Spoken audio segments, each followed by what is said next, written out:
in Burkina Faso is a very disturbing one, and some have said this is something that African Union carefully should look into, and how we can have regional policing to curb this level of insecurity that have bedeviled most countries in Africa, even though the part of sovereignty of the state is also still there. But does the massacre of Ghanaian traders expose the collapse of ECOWAS as a security bloc in the Sahel region? What's your position, Barrister Edward?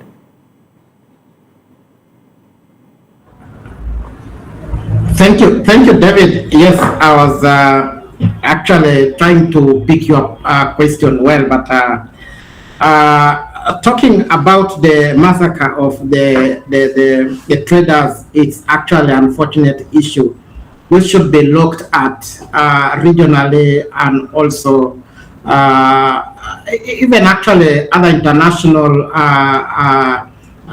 friends, because it is not actually in our hands to see people being massacred like the way you see what has happened in Ghana. So I feel African Union is still very young in most of the issues concerning Africa. Africa requires now to wake up and see whether they should start discussing about African Union in probably implementing decisions, policies which are going to protect Africa at large. Africa is totally bleeding in all corners, but the effort of African Union is totally missing on the ground. So I think it is something which we need to look at. Who's the protector of these countries? Who's our father today? Until we start focusing in Western world to come and rescue the situation which is in hand, which we could have actually resolved ourselves, but because we have failed to provide solutions to Africans. Now, I'm going to stay with you, Barrister. It's the inability of Ghanaian authorities to reach the massacre site, prove that sovereignty ends within the borders of Ghana, because you would recall that Burkina Faso is being, of course, being chaired by a military junta.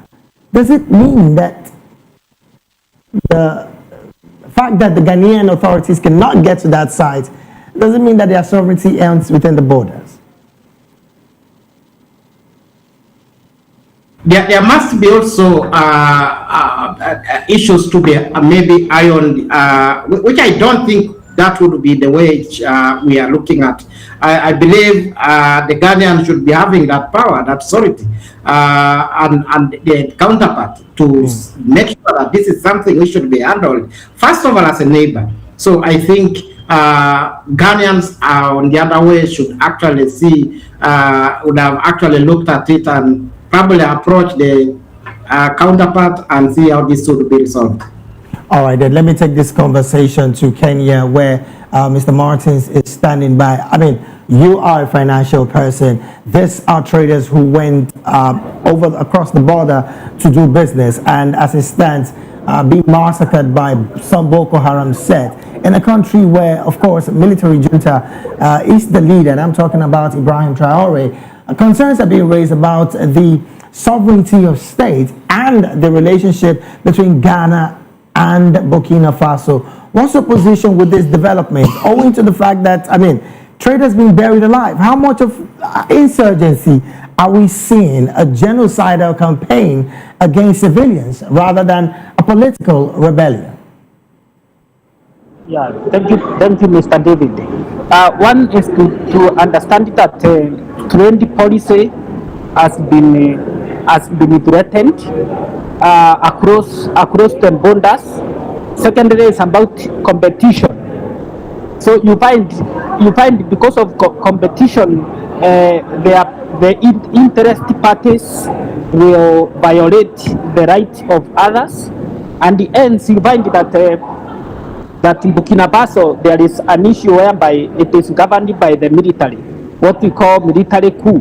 And hence you find that the borders of the country that is governed by the military, whenever you cross the border, you become a threat to that country, because now you find the police they are not consolidated to favor the foreigners. In most cases, that now you find that in that country there is no democracy. So you find even if parliament meetings are happening, they cannot address the issue to do with human rights. Right. Well, and we can see internationally human rights in most cases as very so denied.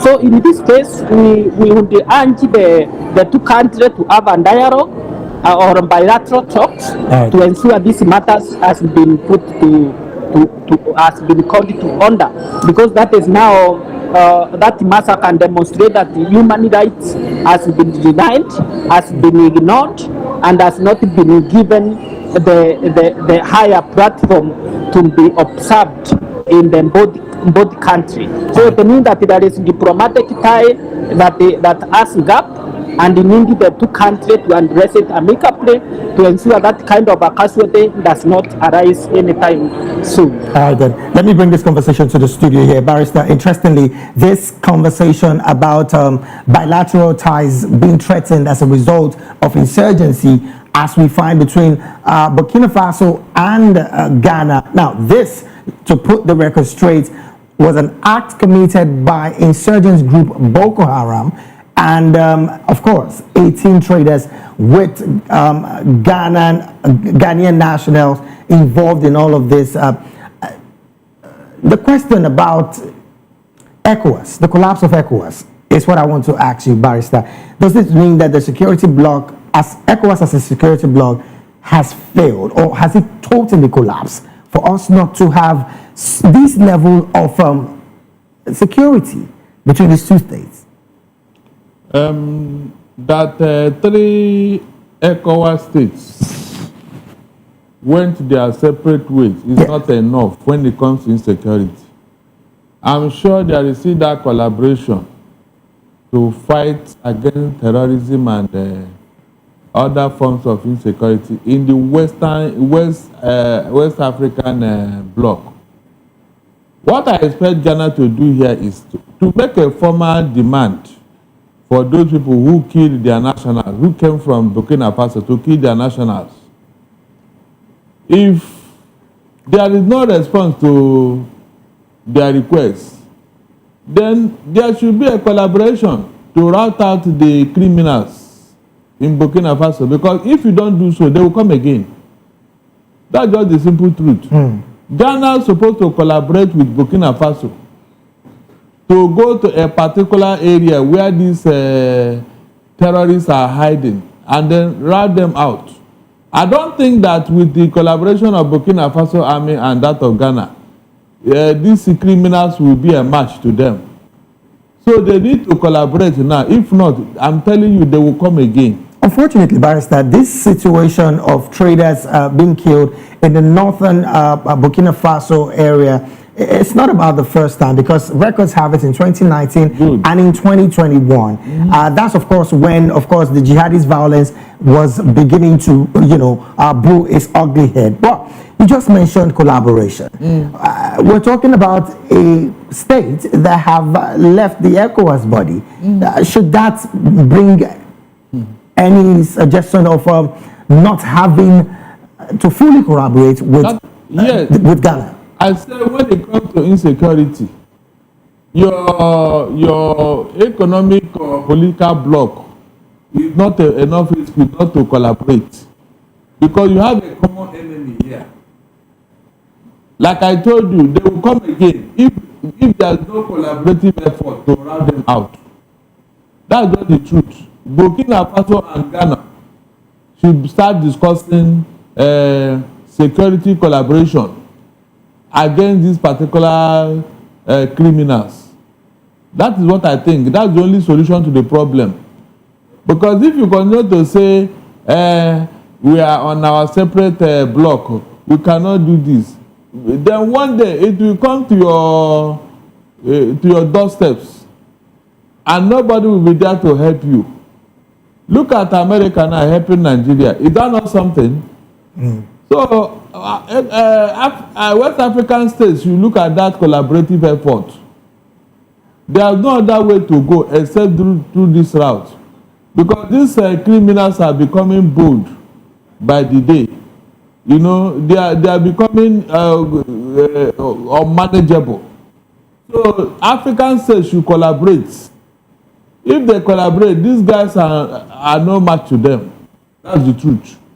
All right, then. Barrister, let's talk about another conversation, and we'll go into South Africa here, where Washington clearly has been their particular candidate of choice. The United States Embassy has said President Donald Trump's conservative media critic, Brent Bozell, 70-year-old, is picked as the envoy to South Africa and have arrived to take up the post with, of course, bilateral relations being fractured over a range of issues between U.S. and South Africa. Again, the concerns have been raised about the odds, about the international and domestic policies of South Africa and Washington, because this is something that is still ongoing. But the choice of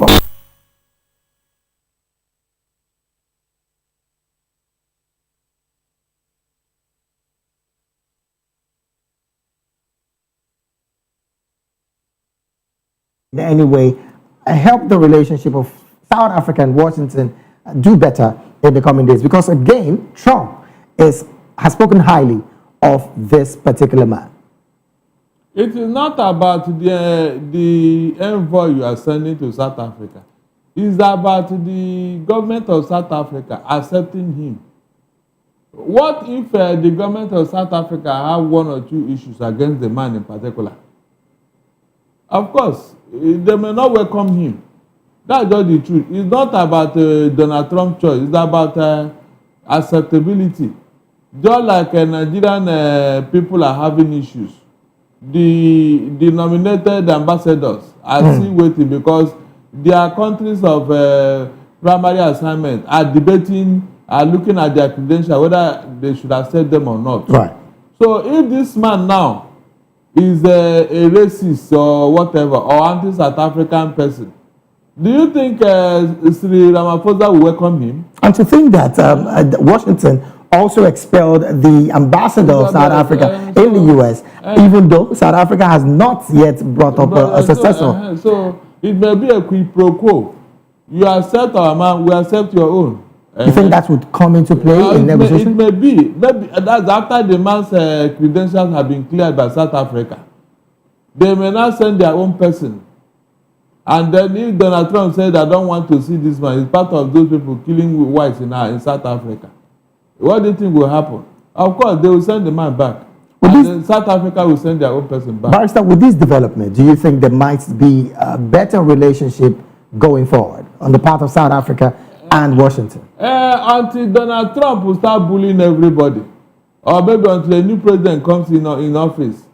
Because right now, this Donald Trump, he has a different agenda. He may not be a bad person, no, but the way he's going about one America first, there is more to it.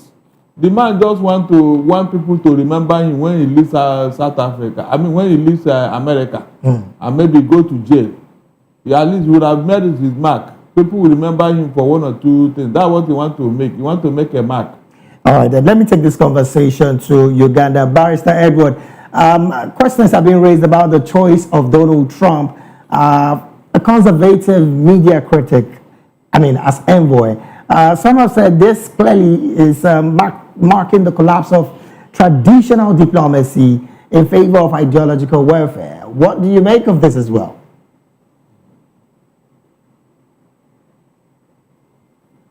We are in the world where we're actually watching politicians play game, and I'm looking at this as a political game between between Trump and now the South African leadership.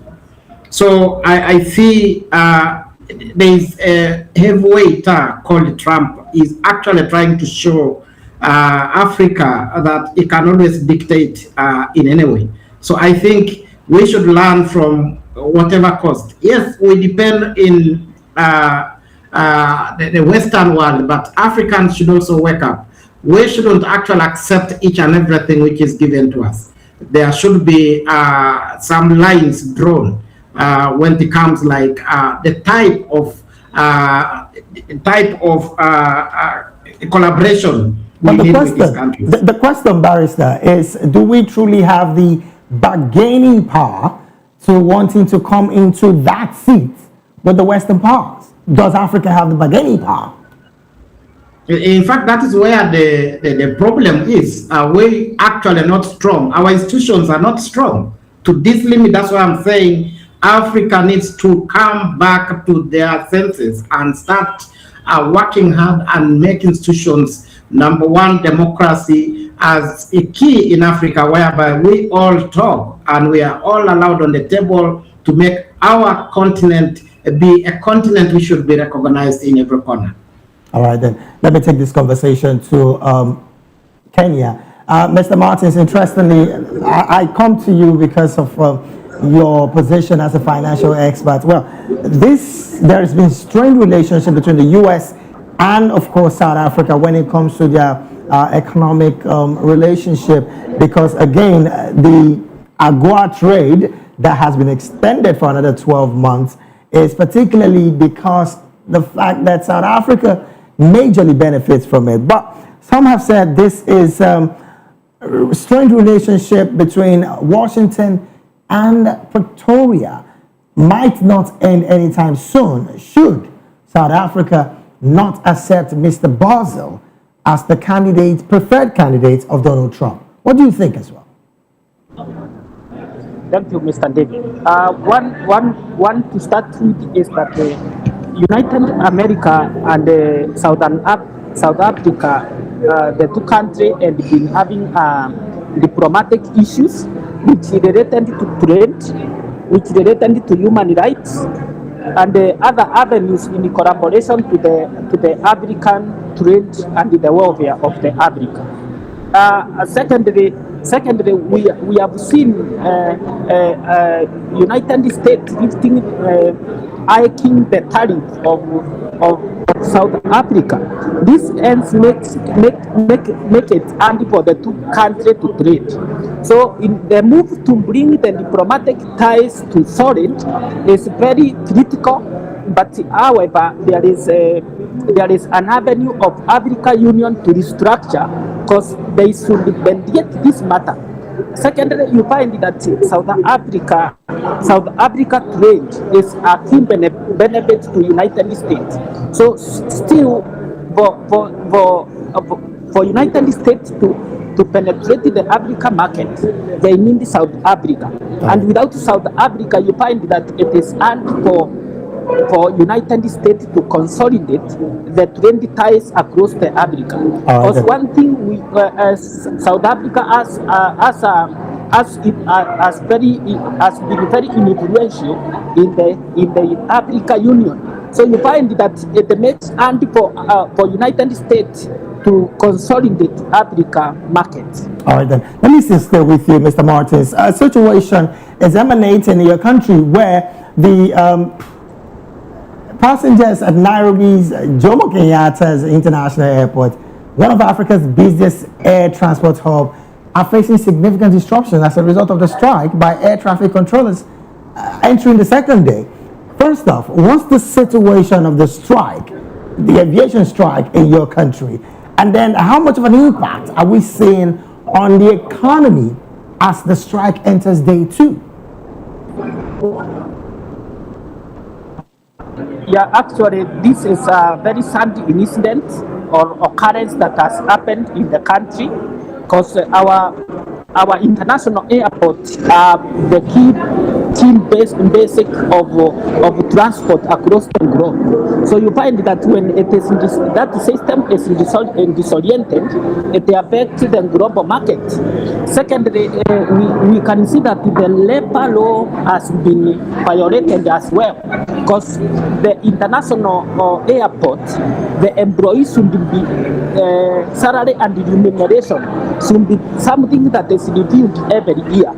Secondly, these people or these employees or staffs should be exempt to tax, should be exempt to the incentive that comes with the government of hiking the tax.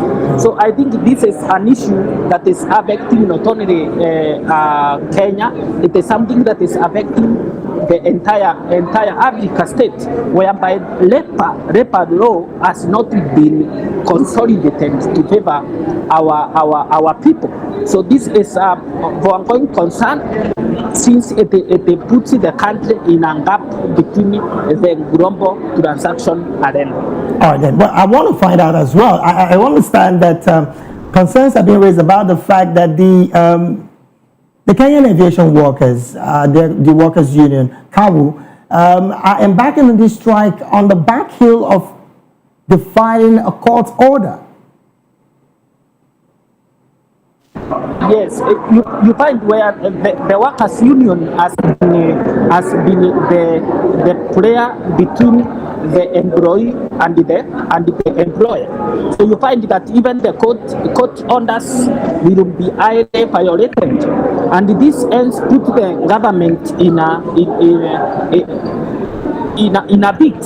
So in this case, we would like these policies of employer be reviewed, and the issue of salary and the remuneration being addressed to the fullest, whereby the workers in various places like airport, which attract the Grombo arena, should they should be well financed, they should be well catered off, their well-being should be well looked at, so that we can disorient the occurrence of interference in the Grombo area. All right, and before I come to the studio, let me take this conversation to Uganda. Well, Barrister, interestingly, this is a situation that has consistently come up in the public space, and questions have been raised about the fact that workers are demanding fair contracts and, of course, the completion of the CBAs dating back to 2015.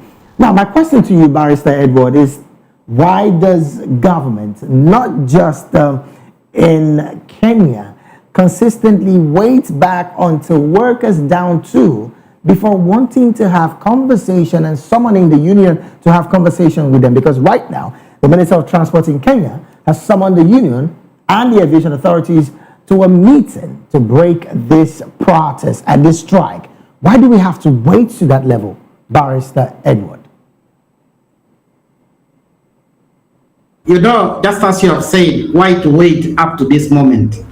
The bargaining agreements in any law, when you sign, you need to respect that agreement. So a question is, why up to now? So you get that in all traditional administrations, there is always laziness on a part of the government. There is always slow acting on the side of a government. This is not the first time this issue has been handled. Right. We have seen it there and then. The only thing the public authorities do is to call the workers for discussions. Discussing what? There is an agreement signed. It is just a matter of implementing what the agreement has been agreed for. Workers, actually health workers, recently, until it had to be sit them on the boardroom, you wait, sit them in the boardroom, and you get the economy is actually totally going down. That's where the problem is. I don't know whether the government can look at the laws at this particular time where you see JKI is actually in that state. It is not actually, even to say the person traveling, let's look at the part of economy. The economy is in dire need because billions of money is lost, and now the people who actually now need to travel for other activities, then we can say the world is losing because this is an international airport. So I believe I should blame the government in this case. All right, then. Let me bring this conversation back to the studio. Barrister Darlington, this is something that I think you're familiar with because most African nations, and I'm going to come to you in the path of Nigeria, use the court orders to always find a way to halt the union's protest. Why is government's reliance on court injunctions consistently on to stop a particular agreement that have been reached upon? Maybe not the administration, maybe previous administration. Why do they have to rely on court injunction? Because again, the workers again are clearly going on this particular strike at the back heel of a court order. You know, in a country, there are several unions. Yes. And these unions, most of their welfare and salary issues and all that, and conditions of work are not being implemented by the different governments from different part of Africa. And so the fear of government is that if we now koto or agree or surrender to one union, another union is likely to come up and make demands. And so they would want to use one union to delay others. But this bargaining has been since 2015. Yes, that is it. I mean, take example with Nigeria. Look at ASU and the other union in Nigeria. Have they ever agreed to implementing the agreement with them? The answer is no. And the reason is very clear. Government don't want to give you your right. They want you to fight for it all over the world. They want you to fight for it. And maybe in the process, a lot of water would have passed under the bridge. That is how it is with government. And so I am not surprised with that of Kenya. Yes, with that of Kenya, I'm not surprised. Because that is their stock in trade. Most times, except they have a strong union, they won't get what they want from government. Yes, except they have a strong union. The government know that, yes, this is your right, but they want you to demand for it. They want you to fight for it. Well, quite unfortunately, really, this is where we have... On South Africa, please. Yes. I think Ramaphosa need America more than America need them. The only reason why Donald Trump was quick to bring an envoy is because of the whites in South Africa. That's just the truth. Because remember AGOA. South Africa is the greatest beneficiary of AGOA. Mm. And when Julius Malema was demarketing Ramaphosa in South Africa while they are killing, the picture he sent to Donald Trump were pictures of apartheid. It was later discovered. And that was why the government of South Africa now had to raise his own issue. That you won't pull a gun in a crowd. And now Malema is in detention, is in jail. So most times, the whites think that African leaders, they have not come of age. But I thank God that Ramaphosa have proven himself with Donald Trump. So I think they are going to have a good relationship now. He's going to send our South African envoy to America. All right then. Well, because of our time, really, this is where we have to draw anchor on the analysis segment of the African news. We've been talking with Barrister Darlington Agumbo, public and political affairs analyst and commentator. Also, Barrister Edward Okwara-Matakinye, who also is a business associate and also a human rights activist in Uganda, and also financial advisor, Mr. Martins Irere Njue, CEO, Worldgate Insurance Agency. Gentlemen, thank you so very much for being a part of this conversation. My pleasure. We'll take a very short break right now. When we return...